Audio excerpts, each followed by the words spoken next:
मराठवाड्यातील एक गावात रोहन नावाचा तरुण राहत होता. बाहेरून भडकट पण आतून खूप तुटलेला. वडिलांचं अचानक निधन झालं होतं. घरची जबाबदारी अचानक त्याच्या खांद्यावर आली. आई रोज आजारी. छोटी बहीण अभ्यास करत होती आणि त्याला कुठेच नोकरी मिळत नव्हती. रात्रीच्या अंधारात तो देवघरात शांत बसून विचारायचं, स्वामी, मी एवढं वाईट आहे का? माझ्यासाठी काहीच मार्ग नाही का? त्याच्या मनात निराशा वाढत होती. कधी कधी त्याला आयुष्यातला मार्गच हरवल्यासारखं वाटत होतं. एक दिवस गावात एक साधू आले. धवल वस्त्र, लांब दाढी, डोळ्यामध्ये कमालीची शांतता. ते गावकड्यांच्या घरासमोर जाऊन म्हणत होते, समर्थ रामदास स्वामीचा संदेश आणला आहे. स्वामी समर्थ महाराजांच्या नावाने सेवा करा, उद्धार तुमचा होईल. गावातील लोकांनी त्यांचा सत्कार केला, पण रोहन दूर उभा राहून पाहत होता. साधू थेट त्याच्या जवळ आले. त्याने काही विचारले नाही तरी साधू म्हणाले, बाळा, मनातला अंधार खूप खोल आहे. स्वामींच्या चरणात ये, मार्ग तुला दिसेल. रोहन घाबरला. साधूने त्याच्या मनातील वेदना कशी ओळखली? तो फक्त विचारतो,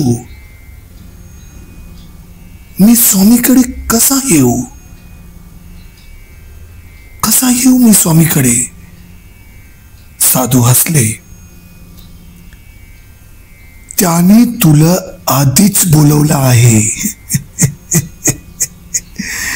फक्त निघून चल.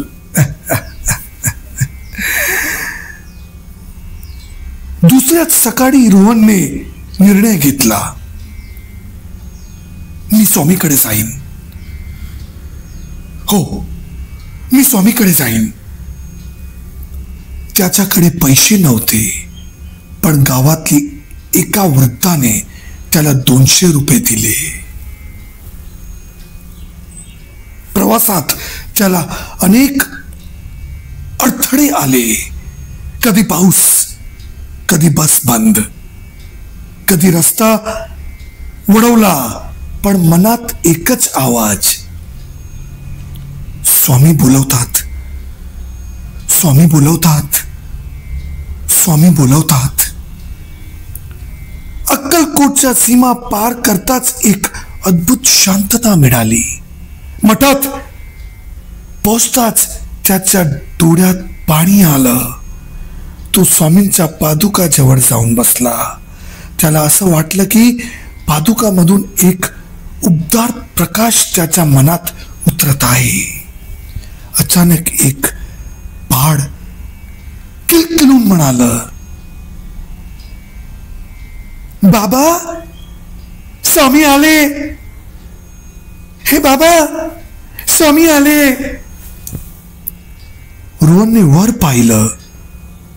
मठाच्या दाराजवळ त्याने एक तेजस्वी आकृती पाहिली. संताप्रमाणे शांत, पण त्याचा चेहरा गर्दीतून स्पष्ट दिसत होता. मुठभर क्षणात ती आकृती अदृश्य झाली. रोहनचे अंग शहरले. हा हातच माझ्यासाठीच संकेत होता. हा तर माझ्यासाठीच संकेत होता. मठाजवळ एक वृद्ध सेवक बसले होते. ते रोहनकडे पाहत म्हणाले, बाळा, तू फार दुरून आलास. स्वामी म्हणतात, जिथे जिथे सेवा करशील तिथे मी तुझ्या सोबत आहे. आता घरी जा. रोहन चकित झाला. तुम्हाला कसं कळलं की मी दुरून आलो? मी तुम्हाला काही सांगितलंच नाही. सेवक हसले. गुरुनी सांगितलंय. ते तुमच्या बरोबर आले होते.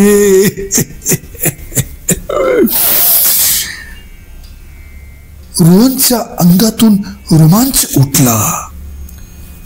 रोहन परत आपल्या गावात आला.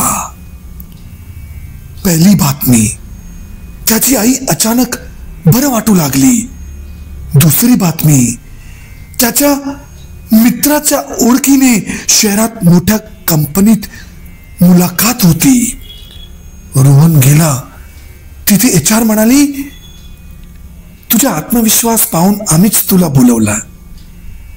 नुकतीच जागा रिकामी झाली आहे. रोहनला आश्चर्य. त्याने अर्जही केला नव्हता.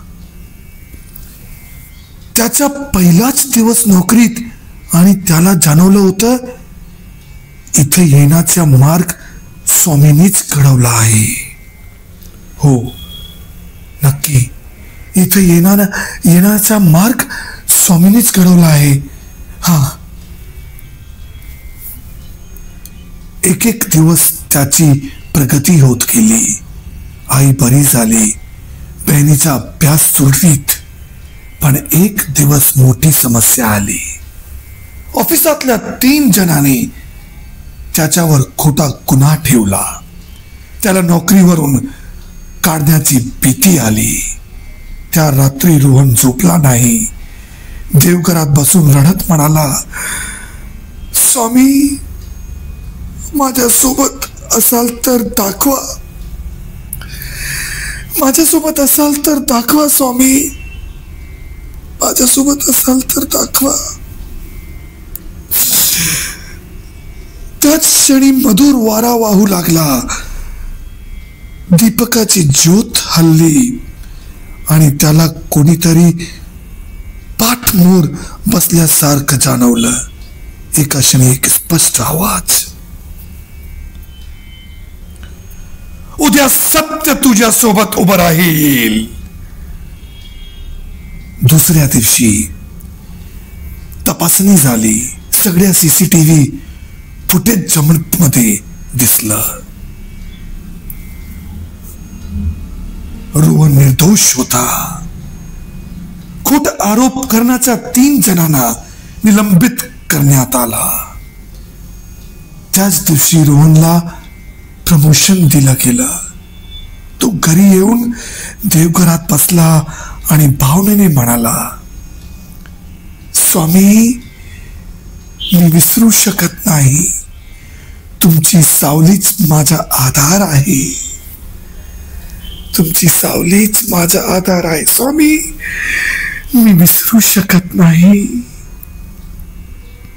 त्या रात्री रोहनला स्वप्नात स्वामी दिसले. स्वामी म्हणाले, बाळा, तू हरवलास तेव्हा मी तुला दिशा दिली. आता तू प्रकाश झालास. तो इतरांपर्यंत पोहोचाव. ही कथा सांगते स्वामी समर्थ महाराज कधीच भक्ताला सोडत नाही. दिशा हरवली तरी ते मार्ग दाखवतात. संकट म्हणजे अंत नाही, ती फक्त बदलाची सुरुवात असते. कारण स्वामीची कृपा जिथे असते तिथे अंधार टिकतच नाही.